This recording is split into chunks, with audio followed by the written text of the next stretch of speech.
এবার বিয়েটা সহজ করে ফেলেন। করার পর স্বামী স্ত্রী তাদের মধ্যে যে সম্পর্কটা, এই সম্পর্কটা শুরু হবে 2 রাকাত সালাত থেকে। প্রথম রাতে 2 রাকাত সালাত পড়ে নেবেন ওযু অবস্থায়, সালাত পড়ে ডিসকাস করবেন জীবনের উদ্দেশ্যগুলো সম্পর্কে। ফ্যান্টাসির কারণে এমন কিছু করে যায় না প্রথমে, যাতে করে সে আবার আতঙ্কিত হয়ে পড়ে। সময় দেন, তাকে টাইম দেন, তার সাথে নরম হন, কোমল হন। বিকজ একটা মেয়ে, যারা সতীসাধী মেয়ে, তারা পুরুষকে গ্রহণ করার আগে খুব ভালো করে তাদের মনের মতো একজন মানুষ তারা কল্পনা করে, প্রত্যাশা করে, এবং আতর্কিত বিষয়গুলো তারা খুব একটা পছন্দ করে না। ঠিক আছে? আর পুরুষের সাইকোলজি কিন্তু ডিফারেন্ট। পুরুষ কিন্তু ওভার এগ্রেসিভ হয়ে যায় অনেক সময়। সো তাকে টাইম দেন, তাকে সময় দেন, আপনাকে বোঝার সময় দেন, কথাবার্তা বলেন, কন্টিনিউ করেন। দেন আপনি অবশ্যই 2 রাকাত সালাত পড়বেন। সালাত পড়ে আল্লাহর কাছে দোয়া করবেন দুজনে। দোয়া করার পর আল্লাহুম্মা ইন্নী জান্নিবনা শাইতান ওয়া জান্নিবাশ শাইতান মা রাযাকতানা, এই দোয়াটা পড়তে ভুলবেন না। এই দোয়া পড়ার পরে আপনি আপনার ভালোবাসার ইজহার করেন। ইনশাআল্লাহ তাআলা আল্লাহ পাক যদি আপনাদেরকে সেই মিলনের ফলে সন্তান দেন, ওই সন্তানকে শয়তান কোনো ক্ষতি করতে পারবে না ইনশাআল্লাহ। আমি বোঝাতে চাচ্ছি প্যারেন্টিংসের সাথে প্রত্যেকটা বিষয় লিঙ্কড আপ আছে। বিয়ে একটা মেজর টপিক প্যারেন্টিংসের ক্ষেত্রে।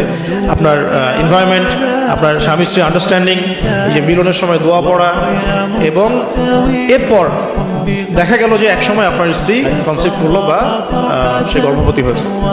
এখন আপনার রেসপন্সিবিলিটি বেড়েছে। যতদিন সে সন্তানটাকে ধারণ করে রাখবে, এই সময়টুকুর মধ্যে তাকে কোনো প্রকার হারাম কাজে লিপ্ত করতে দেয়া যাবে না।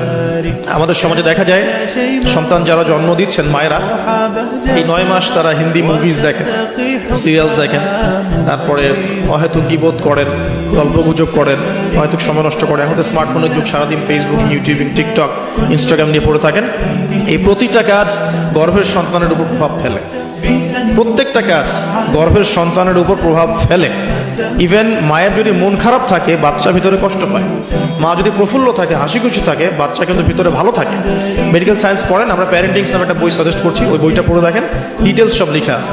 তো মায়ের এখানে সময় কাটানোটা খুব ইম্পর্টেন্ট। কিভাবে আমরা সময় কাটাচ্ছি?